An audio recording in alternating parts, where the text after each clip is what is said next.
In my opinion, it is obviously best to suss out these types of men early. So let me tell you what is at the beginning or sort of at the top of this pipeline. I've made a whole video about this pyramid before, but I think it always bears repeating that this type of behavior is usually preceded by sexist humor and somebody who generally devalues women.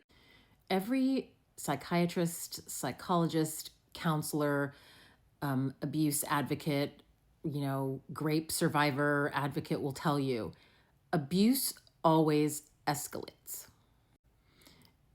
And you watch the YV Edits video, she talks about all of the quote unquote little things that we normalize at the bottom. And it starts with sexist jokes, and touching women without their consent, and eventually escalates to femicide.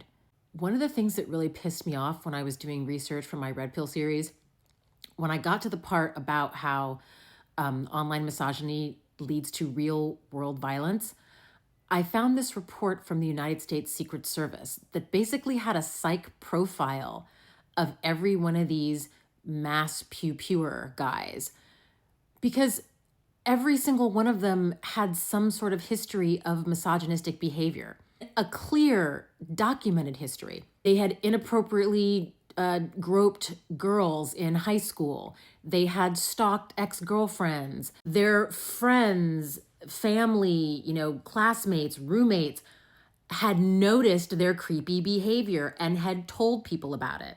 They had SA accusations, like all these things. It was, I think the list ended up being like 10 or 12 things that each of these mass pew-pewers had in common. So for years, people, primarily women, had been sounding the alarm about these guys.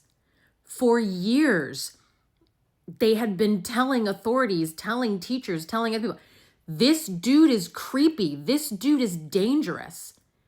And eventually they end up unaliving people.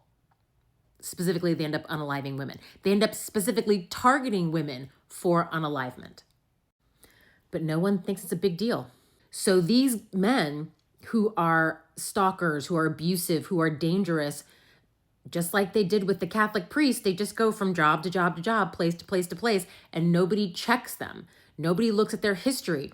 And then like a dozen people are unalived by this dude.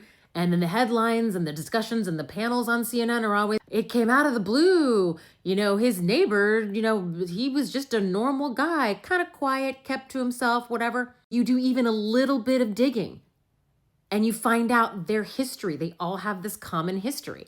Multiple people knew and multiple people spoke up, but because they were mostly women, nobody cared.